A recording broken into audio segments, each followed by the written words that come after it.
Good afternoon, good afternoon, good afternoon, and God bless you.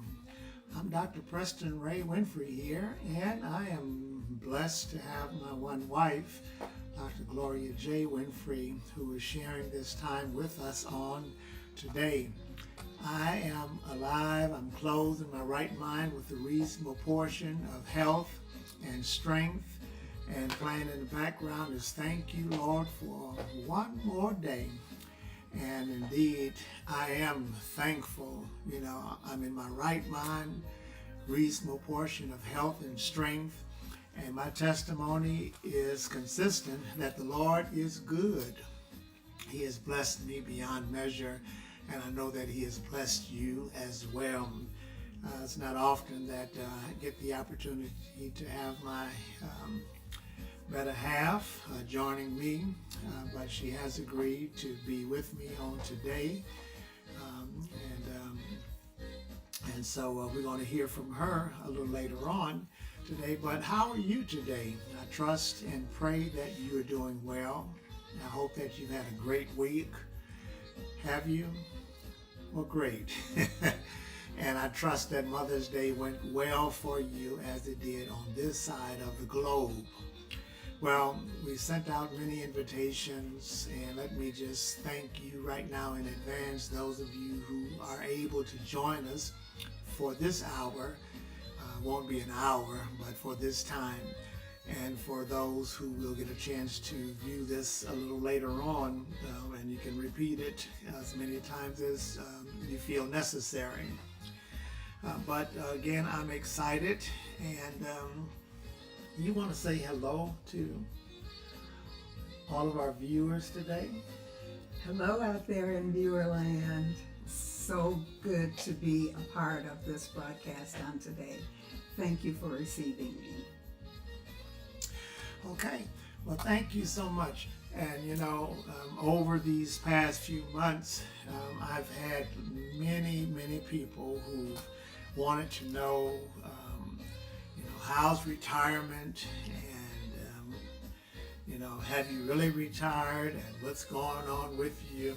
And some are of the notion that retirement from the pastorate meant that I'm no longer preaching, as perhaps someone else sitting next to me may have entertained that same notion.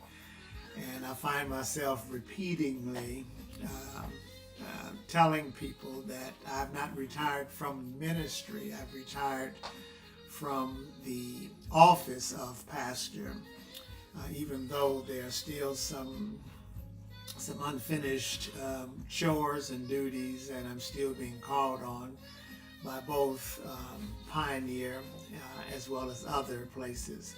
But today we want to talk from the subject retired and retired again.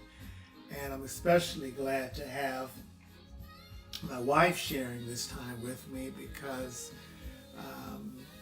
this subject, it really captures both of us.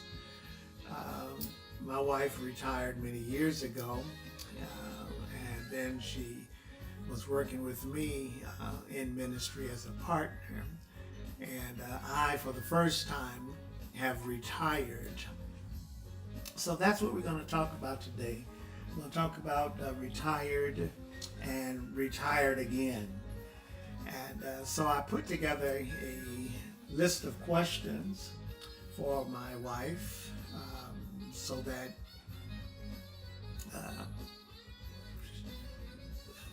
my questions wouldn't catch her by surprise, right? So let's see. Are you ready? I'm not sure, but let's give it a try. Okay. Well, my first question is, before marrying a pastor, that'll be me, y'all, what were you doing professionally? My profession is and was in education. Following my college and advanced college experiences, I went into teaching beginning first at the college that I graduated from. I was accepted as a professor there for my first teaching experience, which was short-lived as it was planned to be. And following the completion of my final degree, I went full-time, wholeheartedly into education. I taught at the elementary school level. As a matter of fact, some of my elementary school students may be on the line because they do watch your program all the time. One is a retired principal herself now, and she knows who I'm speaking of. But I taught elementary school at Hookway Elementary School in Chicago. Following that, I went to the high school level and I taught at Parker High School in Chicago.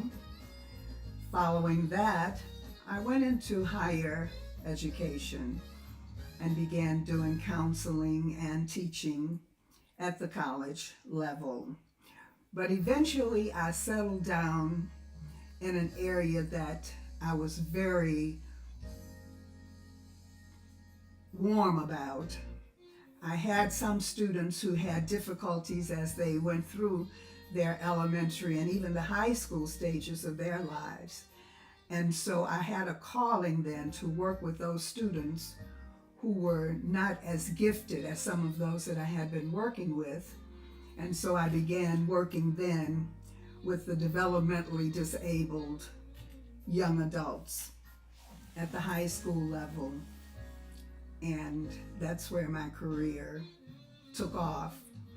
I worked at the Hookway Elementary School, following working at several elementary schools, but working with handicapped students at that level, and then moving on up to the high school level.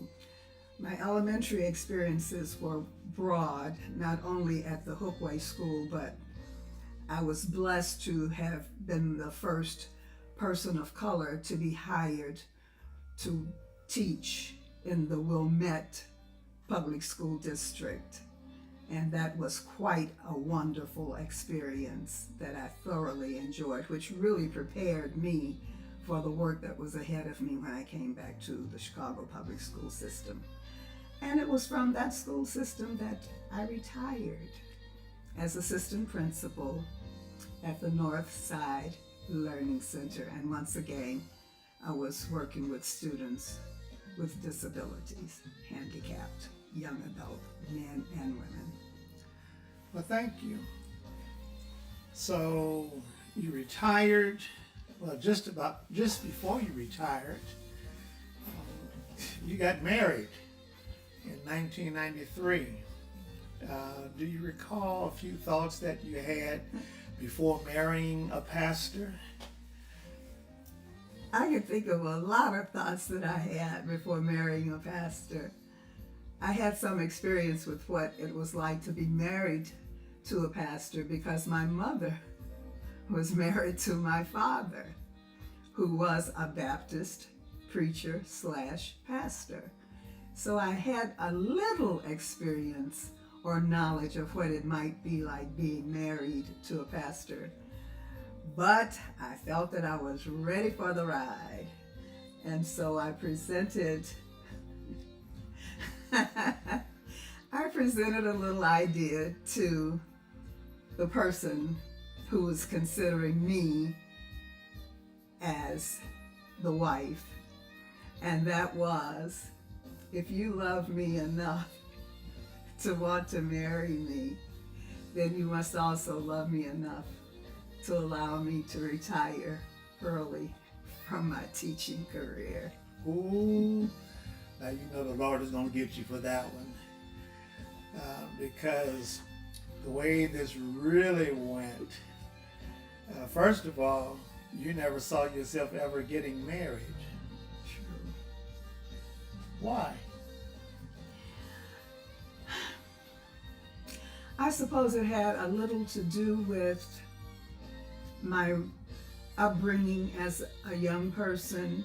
with my father having passed away early on in my life, and my mother being a teacher herself, who was teaching not in the state that we lived in, but in the adjoining state. We lived in Mississippi. My mother taught in Louisiana initially.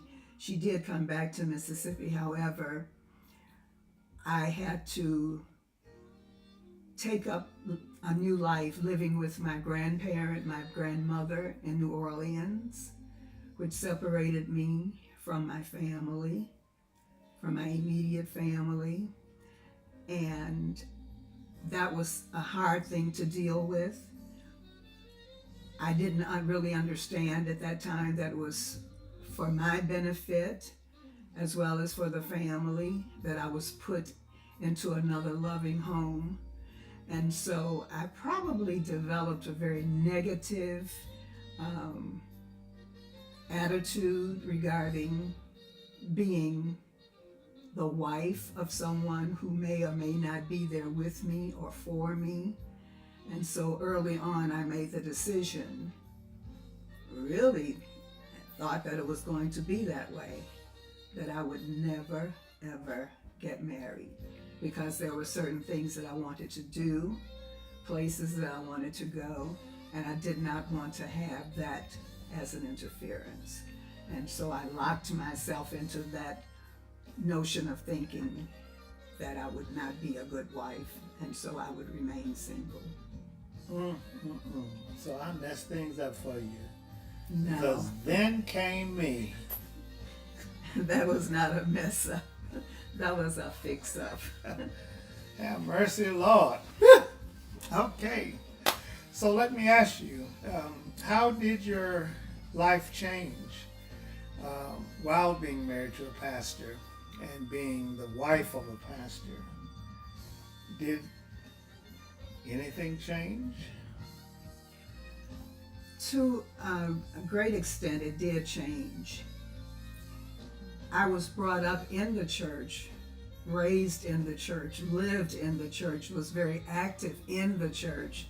So I had the church experience, but the experience of being the wife of a pastor was entirely new for me, which certainly required alteration in my thinking, in my participation, in my acceptance or lack thereof. There were many things that raised their heads, some good, others not so good. But overall, I felt that the experience was a positive one for me, because I had on-site experience with coming and getting to know the Lord better by being the wife of a pastor. I was a dedicated Christian person, but becoming the wife of a pastor showed me new aspects of ministry, new forms of participation, getting to know the Lord in a different way, drawing closer to Him because of the role that you're now in. And it was all very positive for me and very much appreciated. So you, I can recall kind of comical incident that took place surrounding your uniting with the Pioneer Church, Pioneer Missionary Baptist Church, which was then in Calumet Park, 1914 South on Paulina. And so we married. We went back and forth about when we would actually get married, date-wise. You wanted to get married in December. Who gets married in December? I wanted to get married, since the Lord had released me, get married in June. So we got married somewhere in between. What happened? Did I have to tell the truth? So let me tell you how this really went. when the Lord let me know that this was the one that I was going to marry, because I had been single, for a few years, and wanted to make sure that I was doing what the Lord wanted me to do.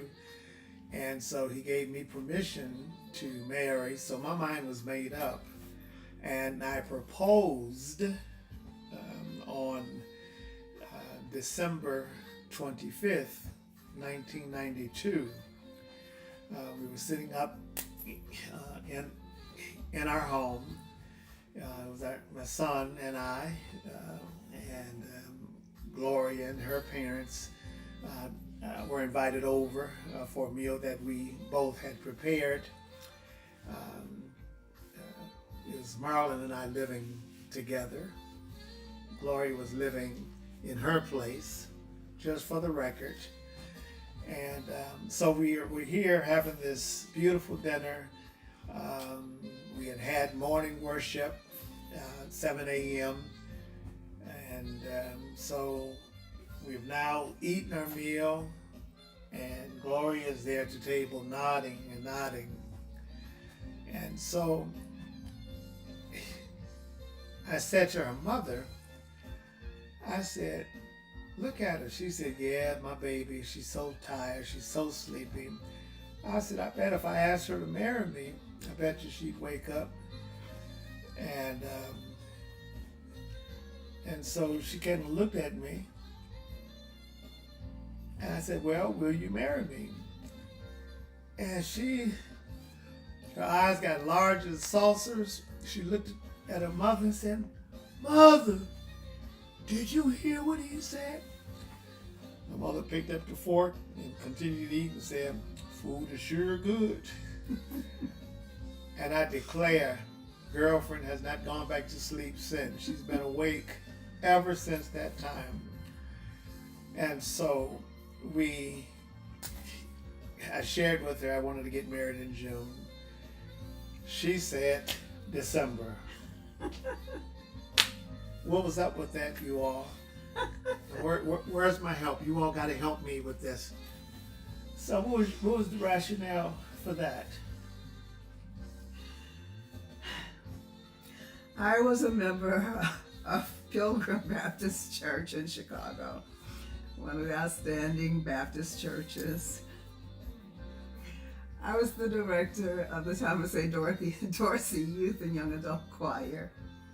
I sang with the senior choir. I was one of the musicians. I was very active in my church. And I didn't want to leave my church to go to another church. Because at my church, at Christmas time, the church was decorated by the minister of music, who was also an art instructor at one of the local universities. And it would be decorated so beautifully.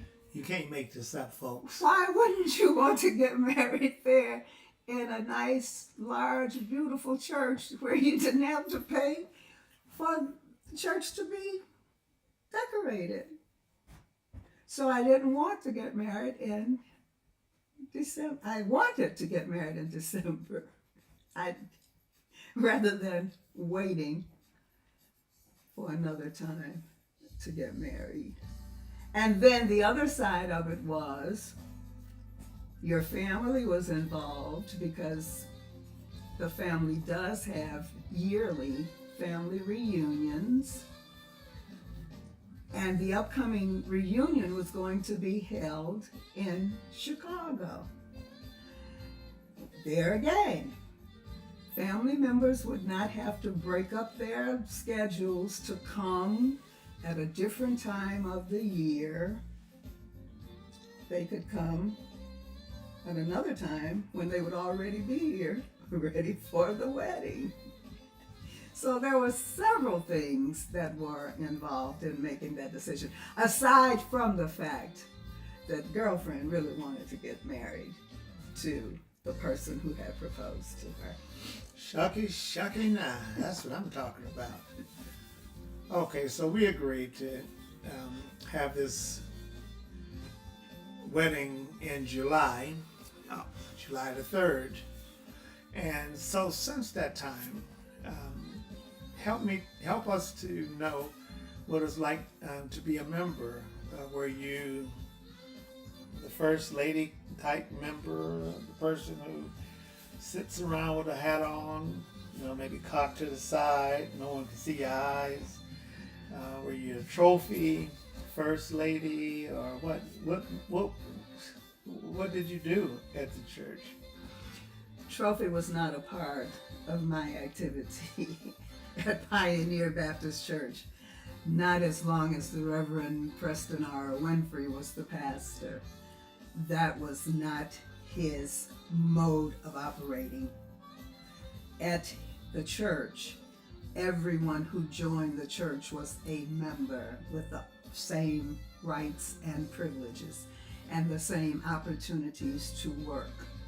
So coming to Pioneer, while it changed in several ways, I went from a much larger congregation to a much smaller congregation, but it allowed me to have a warmer and closer relationship with those who were also members of that congregation, to get to know each other personally and as friends and not just as members of the church.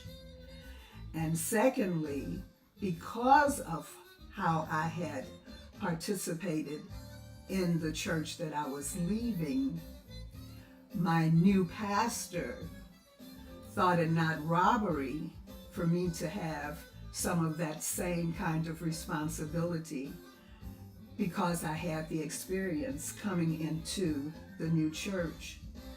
So why not give that responsibility to you and not have you sit on the bench with a big hat on, thinking that you are impressing somebody, when you can really continue doing the work that you have been doing for the Lord all of this time. And so I was honored, pleased, and grateful to have been given the responsibilities to continue participating as an active member of a church and not just a first lady sitting on a pew thinking she's cute. So how active were you? Very active. Real active. So you served as? Sunday school teacher, working in the programs of the church, working with the music ministry of the church, Did weekly bulletin? doing the bulletins of the church, Served as a trustee? trustee in the church, sweeper of the floor when it was necessary in the church, Helped to beautify things? beautifying club in the church, participant with the summer daycare, the day camp, summer programs and activities. There was no area of the church that was held away from me because I happened to have been married to the pastor. But I was given every opportunity that every other participating member of the church had. Okay. Everything was available. All you had to do was show that you were interested in doing the work and that you would do the work, and you were given, or I was given, the opportunity to perform it.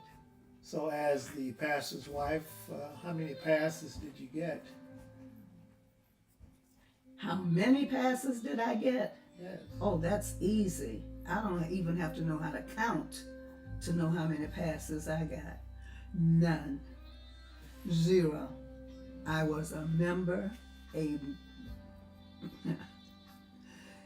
not a sitting on the bench member. I was a contributing member financially and participating member.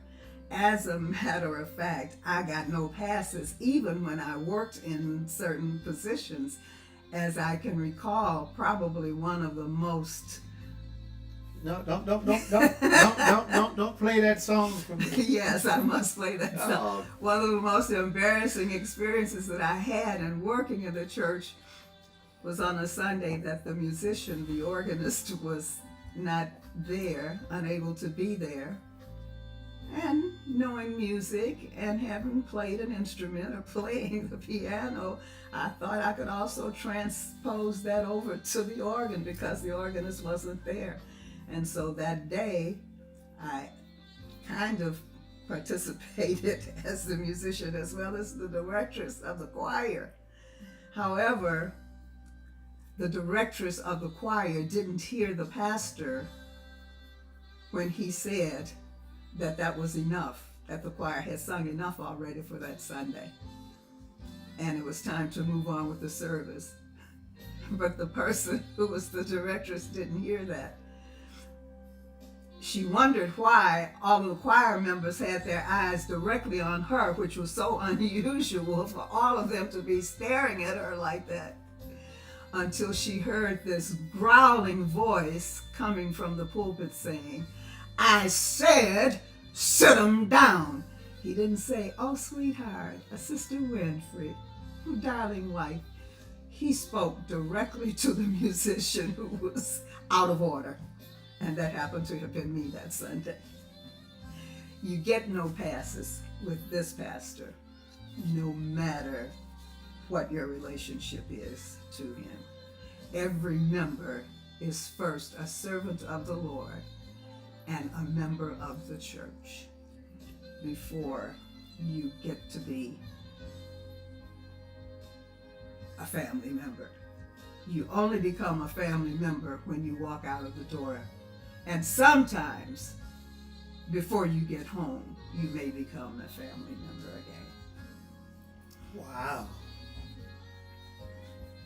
I'm just saying. What an experience. What a great experience. A fantastic experience. So, I know that you may have had some conversations with maybe some women who may be potential pastors' wives, or some who may look at the pastor and say, boy, if I could be married to the pastor, that would be great. What tidbits would you share with potential pastors' wives? The short version. First and foremost, be on a firm foundation with the Lord.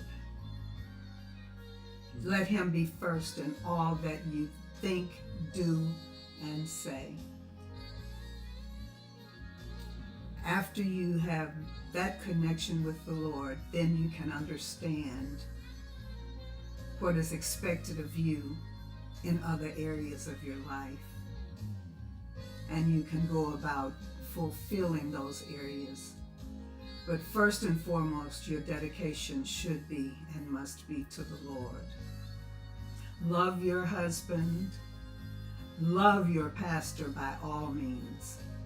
But if they happen to be one and the same, the Lord comes first, and then your pastor, and then you. Don't forget it. First and foremost, because it's God who has allowed you to be in the place that you're going to be in. And God makes no mistakes. If he allowed you to be there, then there's something that he also expects you to do. and that serve him continually, and then serve others as it becomes appropriate. So if there are those of you who are looking to move into those positions, that position, that would be my advice. God first and foremost, pastor and family next in line. Husband, pastor, coming at the head of that line. Okay, so is there a difference, would you say? How would you differentiate husband, pastor? Walking through the door of the church, pastor. Walking out of the door of the church, sometimes husband first. God always first, and then husband. Out of the door of the church. In the door of the church, God first and foremost, always. Okay. Well, you are now, I'm Pastor Emeritus, you're First Lady Emeritus. When you learned of your pastor's upcoming retirement, how did that impact you, or did it? And what thoughts do you recall that went through your mind? I foolishly thought at first that because the pastor, who happened to be my husband, was going to be retiring, it meant that I would no longer be an active part of the church which I was affiliated with. And it broke my heart to know that I would no longer be there, be serving in the areas that I've been serving in, all of those things. Because I served the Lord first, but not realizing that I also had a pastor who happened to be my husband, to whom I must also be dedicated. And then I thought back to that time of the proposal, when I was asked to become a wife, knowing that it was going to be the wife of a pastor. And I said to the person who was proposing to me that if I become your wife, if I say yes and marry you, would you allow me to take retirement early? And that was granted to me. So not only did I become a wife, but I became an unemployed person, able to sit and come and go at liberty. And so how could I not want the person to whom I'm sharing my life to have that same privilege that had been granted to me? I couldn't selfishly do that, but rather go along with what had already been granted to my husband, pastor, by the Lord, and appreciate him for accepting where the Lord was taking him, and to go along with that 100%. I must say, however, that during the course of the marriage, I was made aware of the fact, unbeknownst to me for the first 7 or 8 years of our marriage, that the church at which I was now a member, serving as diligently as I could, was organized by the founding pastor, Reverend Butler, who lived 6 blocks from me in the city that I was born and raised in, Natchez, Mississippi. And I had no clue. I had not even met him personally until after we had been married for about 8 years, when his daughter married the son of one of the ministers at the church that my husband brought me away from. God is an awesome God, and he will do whatever he wishes to do and can do with you. And I thank him, because that was not happenstance that I ended up at Pioneer Baptist Church, being the wife of Reverend Dr. Preston R. Winfrey. And I thank God every day for that opportunity and for the experience. As I thank you for accepting me as your wife. Not always there, but you allow me to be me, knowing the sincerity of my heart, in spite of my behavior not always being aligned with that. And I thank God most of all for putting these two together. Well, he did it. So, 2 more questions in this interview, and then you'll be off the hot seat. Does your ideal of your husband's retirement and your second retirement agree? Not always, because I'm a selfish person. I love my husband, and I'm just greedy enough to want my husband to be with me at all times. Oh, shucks. And while I know that it's not possible, while I know that he's no longer in the pastoral position, I also know that his responsibility first and foremost is to the Lord. And that because the Lord has granted him the opportunity to step down from a pastoral position, he by no means has given him the freedom to step down from ministry. And I've backed away from that selfishness to some degree. I'm still working on it. But I do know that your service to the Lord is first and foremost in your life, in your heart, in your activities. And I'm adjusting to it.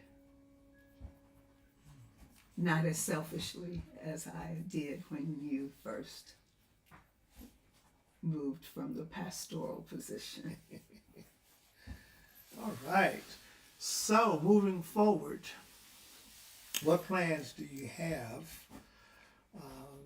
in your second retirement for remaining active? Or will you just stay confined to the house?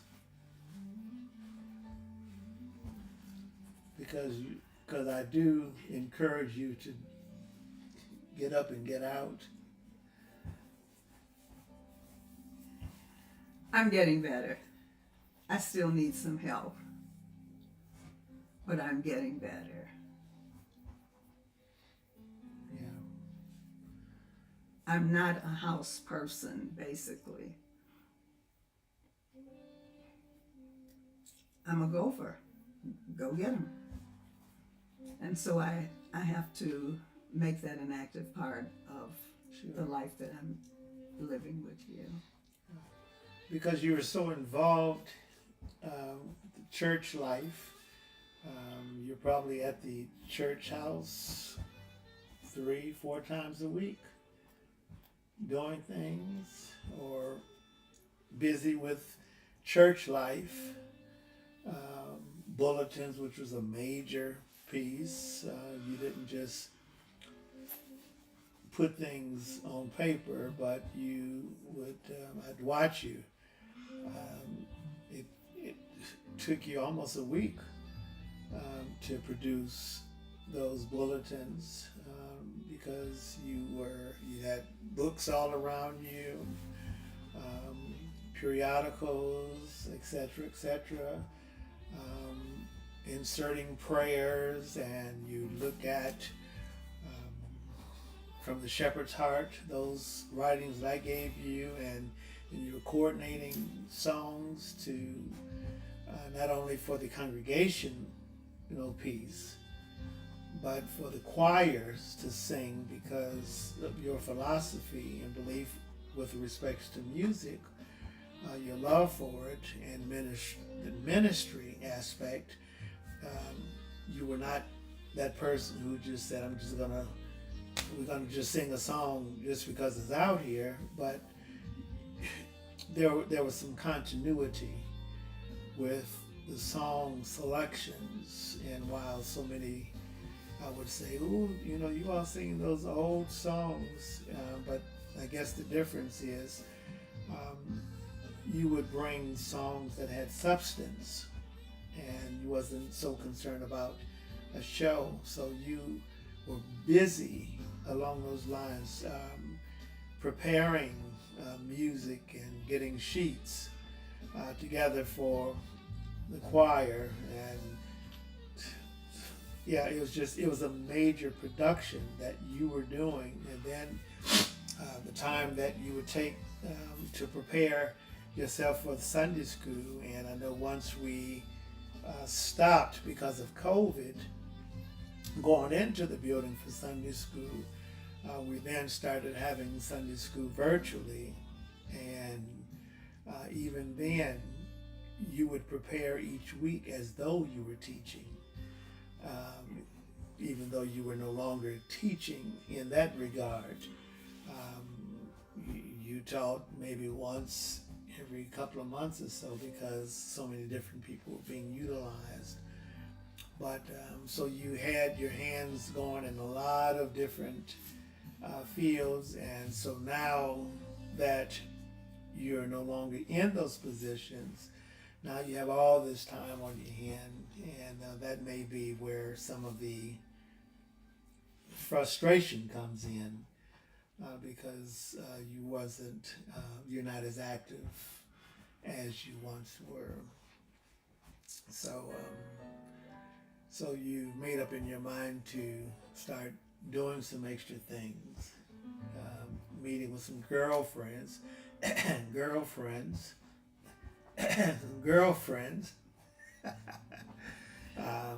any friends you want to meet with. It's quite all right. But the importance in staying active. So while you may not have this activity over here, but you're able to pick up other activities. Just as it is with myself, I don't have to prepare each week to go into the building and all of the preparation that I was doing, but I'm still active. We've got the live stream on Sunday mornings at 7:30 a.m. Take note on these channels, and active with being called on to do services at the funeral home. That's continuing to build more and more.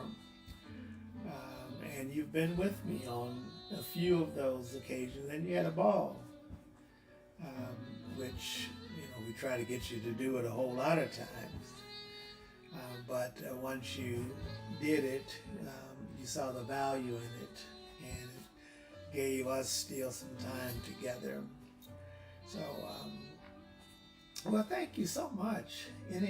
Anything else? Well, it's been a pleasure. I was very nervous about doing this and wondering why. But once again, the Lord has a way of getting to you, getting across to us, individuals, whenever he finds the need to, whenever he sees the need to. And obviously he saw the need to get through to me, and he has done that.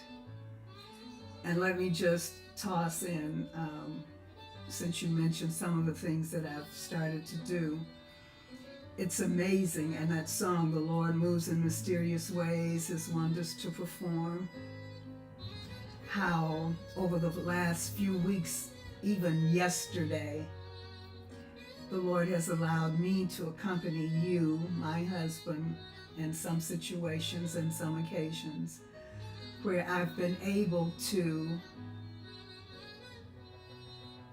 reunite with some of those people that I was so actively involved with over so many years. Last night being a perfect example of it. Visiting another district association, seeing members from my former church that I had not seen in such a long time. Even today, as I accompanied you to a village luncheon,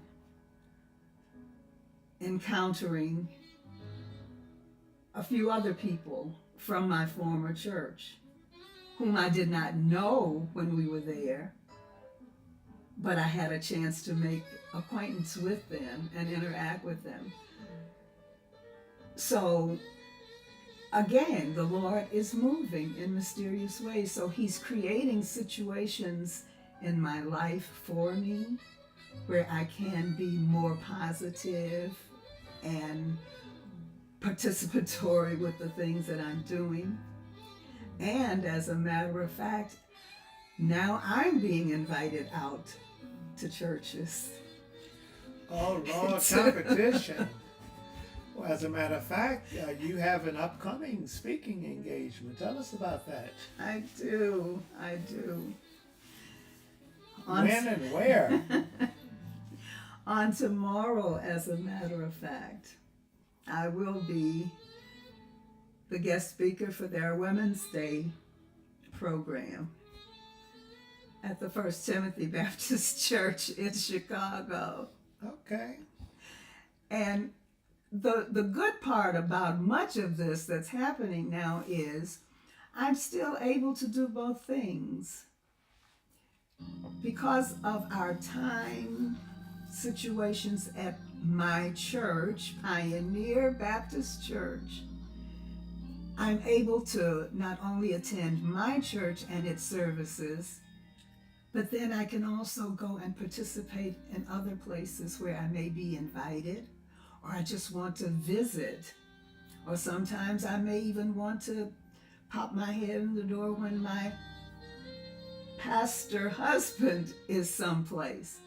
And so that's all a part of God's divine will as I see it for my life. And he's making it possible. And as a matter of fact, I have had another call in the past couple of days for another church that's asking me to be their speaker for their Women's Day program. So again, the Lord moves in mysterious ways. I'm his servant, and I expect to remain that way as long as he gives me the ability and the strength to do it, and as long as my husband, former now my pastor emeritus, is in agreement with it. Okay. So you're going to be at First Timothy Missionary Baptist Church tomorrow, and they are located at 5533 South on Wentworth Avenue. That's in Chicago. What time? Their service begins at 10 o'clock a.m. 10 o'clock a.m. Who's invited? All who can attend without having to interrupt their attendance at their own church where they worship and serve. Okay. I always make it a point, especially when I have speaking engagements, because I want people to know I'm always honored to have people who will come and join us and share by way of support. But we never want anyone to neglect their worship. We don't want you to fall out with your pastor fall out with you or me and say, you know, you're taking my members away. I believe that charity begins at home first. And now that I'm retired, I get to pretty much go where I want to go. And so, would it be all right, even though it's Women's Day, would it be all right if I showed up at First Timothy? It would certainly be all right with me, and I know that they will be elated to see you there, seeing as how you are. Now let me ask you, are you gonna grab your ear and hoop? No, you are the minister in this family. Oh. You are the pastor, the retired pastor. I have not been called into ministry. I'm called to serve the Lord. Well, that's a ministry. And this is a way of serving the Lord through speaking engagements when I'm invited. Not that I'm asking to go, but if I'm invited and the Lord approves, then I will go. Well, I'm sure many doors will open up because you're a great speaker. I know that when you learned of this probably a couple of months ago, you immediately went, as you do, to work on preparing your message. So I'm so very proud of you and happy. You're a great speaker. I've heard you many times in the past, and I know that First Timothy is going to be in for a great treat on tomorrow, as well as anyone else who will kindly join us for that speaking engagement. And as other engagements come up, we will make mention of them on our live stream. Well, I think our time is pretty much up. We've kind of doubled our time today. Normally we only run this live stream for 30 minutes, but time flies when you're having fun. Did you have fun? This was an enjoyable experience. I won't say that it was fun, but it was certainly fulfilling and enjoyed by me. And I so appreciate your inviting me to sit here with you, even though my nerves have been really challenged on today. It's quite an experience to sit and be questioned by the pastor. Oh my goodness, question by pastor. Well, listen, and I don't want to take all of the credit, but a very dear friend of mine who will remain nameless, entertained that this very thought. You know, I did this once before for one of your birthdays. We did an interview with you at the church. And of course, that was just that interview. It was a real interview, but we used that to just kind of get you away from the house so that the stage could be set up here for your surprise. And it all turned out very well. And it was such a great interview that we had at that time. And then someone suggested, well, when was the last time you did that? You know, maybe you want to try that again. And so kudos to you. I know that you're watching. I'm not going to call your names. I don't want anyone to get jealous. Yeah, and I thought it was an excellent idea, and I wanted to put it together. So I'm so thankful to you for agreeing. And this is a second of many more that we will have. If you don't mind sitting here, we just won't go as long as we did, but this was a special one, so wanted to go for an hour, and so we're in good shape here. I thank you so much for feeling that it's something that I could do, even though I'm still trembling. Oh, that's okay. A little trembling is not bad. Tremble, tremble, tremble. But you've done very well. And listen, folks, our time is just about up here. But we've had a blast. It was a good conversation, I thought. And so you heard it from my one wife, calling my one wife. So many people know. They say, yeah, how's your one wife? She's doing fine. She's coming along. Continue to pray for us because we're in a new chapter of ministry. And perhaps some of you watching may want some additional information or booking information. I do have a phone number that you can reach me at, and write this down. This is not a chit-chat conversation, but if you need some additional information or for bookings, you can call 708-794-6453. Again, that phone number is 708, not 794.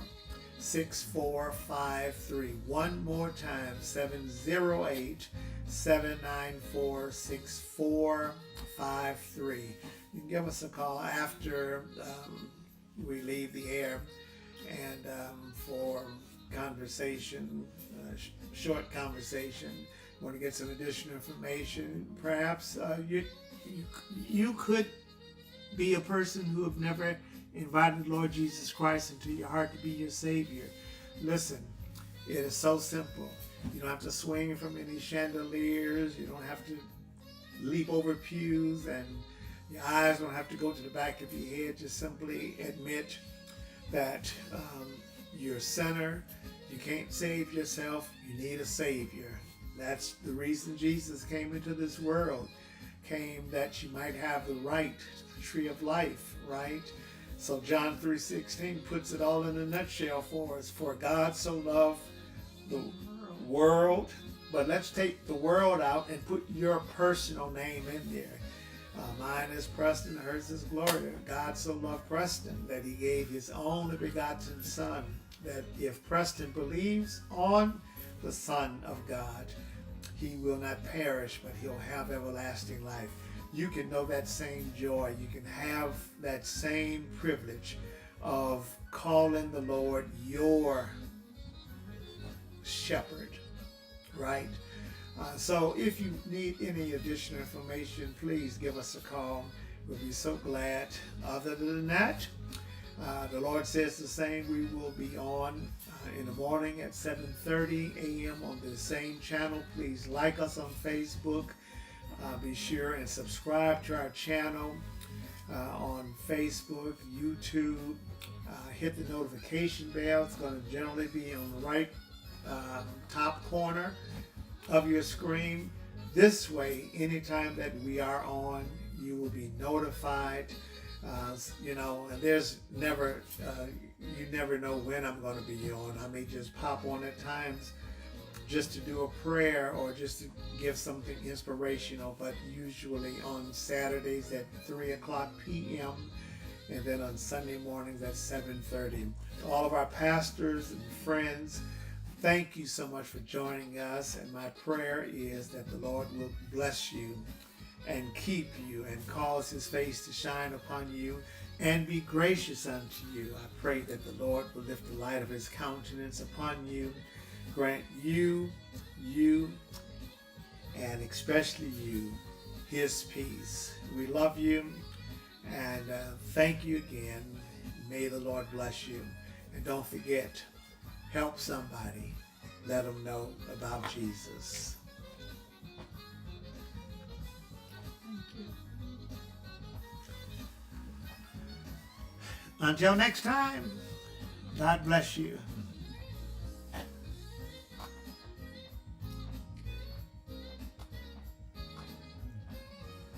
Thank you, Lord.